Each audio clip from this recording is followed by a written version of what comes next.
I have read literally thousands of books on modern psychology, metaphysics, ancient magic, voodooism, yogism, theosophy, Christian Science, unity, truth, new thought, and many other dealings. It's what I call mind stuff. Many of these books were nonsensical, others strange, and many very profound. Gradually, I discovered that there is a golden thread that runs through all the teachings and makes them work for those who sincerely accept and apply them. That thread can be named in a single word: belief.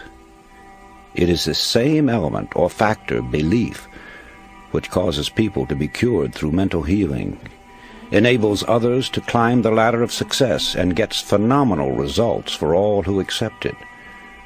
Why belief is a miracle worker is something that cannot be satisfactorily explained, but have no doubt about it. There's genuine magic in believing. The magic of believing became a phrase around which my thoughts steadily revolved. I've tried to put down these thoughts as simply and as clearly as I could, so that everyone can understand.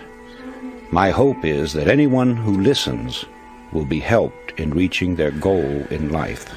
So, you begin with desire if you ever hope to achieve anything or gain more than you have now. However, as we shall see, there is more to it than mere desire. It has been said that thought attracts that upon which it is directed.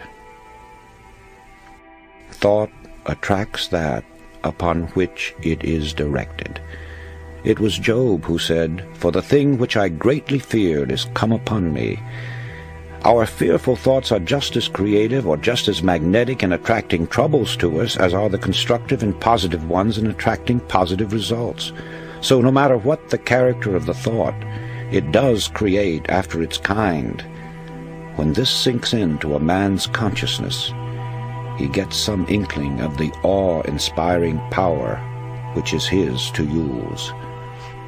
I cling to the theory that while thoughts do create and exercise control far beyond any limits yet known to man, they create only according to their pitch, intensity, emotional quality, depth of feeling, or vibratory plane.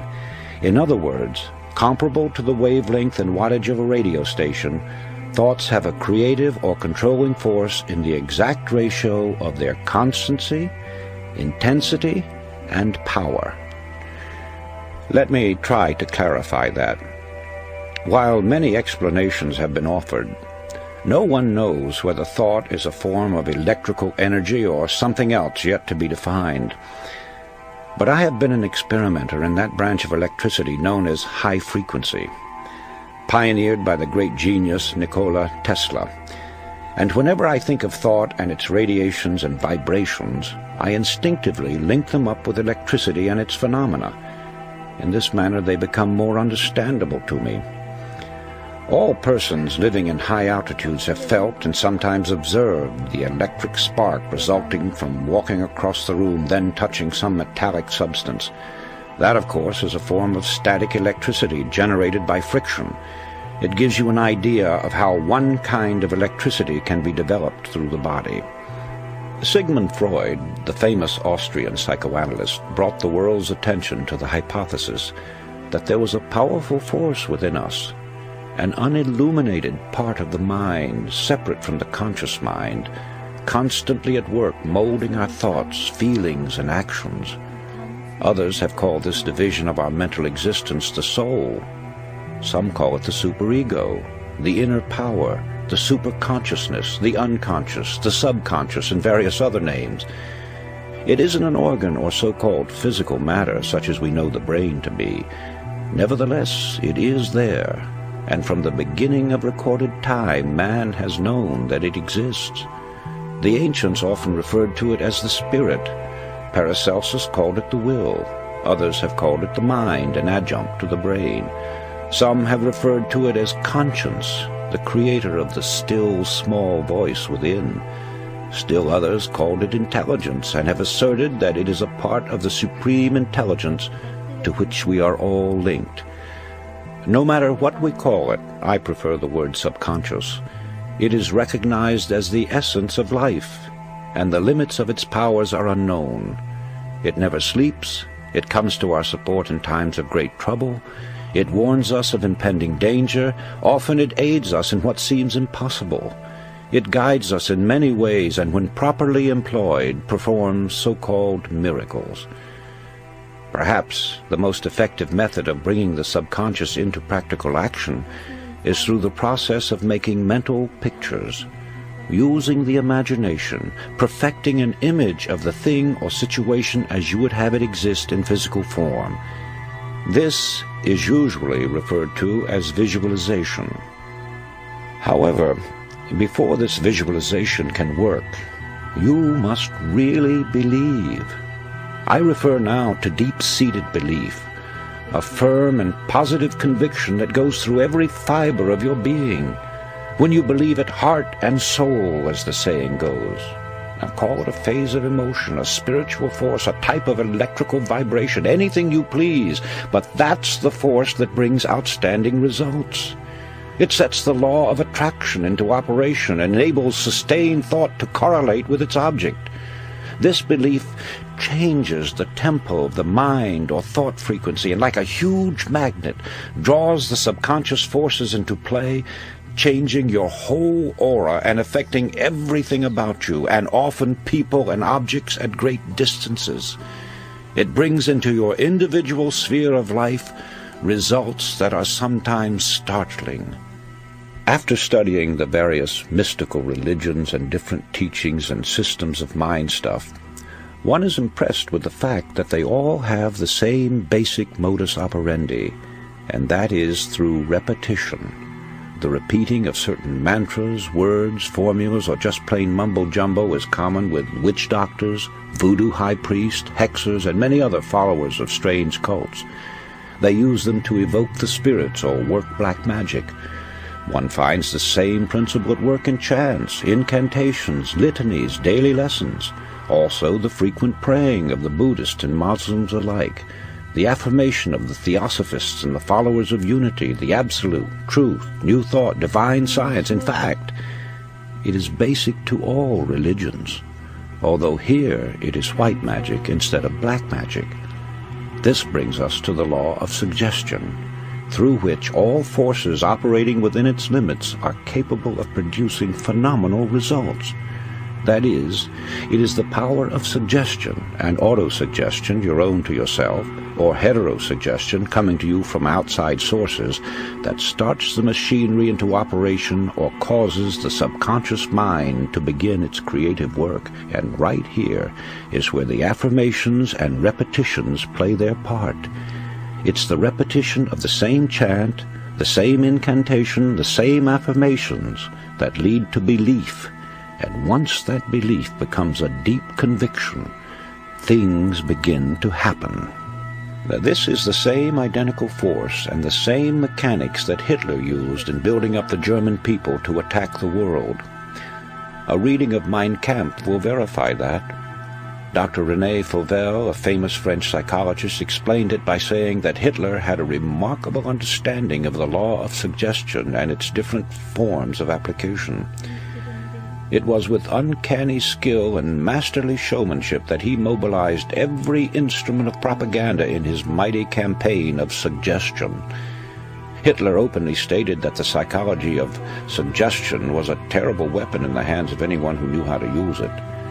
Let's see how he worked it to make the Germans believe what he wanted them to, and once that belief took hold, how they started their campaign of terror.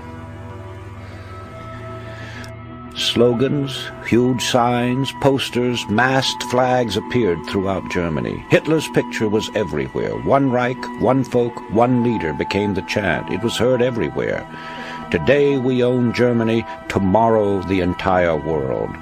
The marching song of the German youths came from thousands of throats daily. Such slogans as, "Germany has waited long enough," "Stand up, you are the aristocrats of the Third Reich," "Germany is behind Hitler to a man," and hundreds others, bombarded the people 24 hours a day. From billboards, sides of buildings, the radio and the press, Every time they moved, turned around, or spoke to one another, they got the idea that they were a superior race, and under the hypnotic influence of this belief, strengthened by repeated suggestion, they started out to prove it. Unfortunately for them, there were other nations who also had strong national beliefs that eventually became the means of bringing defeat to the Germans. I know that it is difficult for the average person who knows nothing of this subject to accept the idea that all is within. But surely the most materialistic person must realize that as far as he himself is concerned, nothing exists on the outside plane unless he has knowledge of it or unless it becomes fixed in his consciousness. It is the image created in his mind that gives reality to the world outside of him. Happiness, sought by many and found by few, therefore is a matter entirely within ourselves. Our environment and the everyday happenings of life have absolutely no effect on our happiness except as we permit mental images of the outside to enter our consciousness.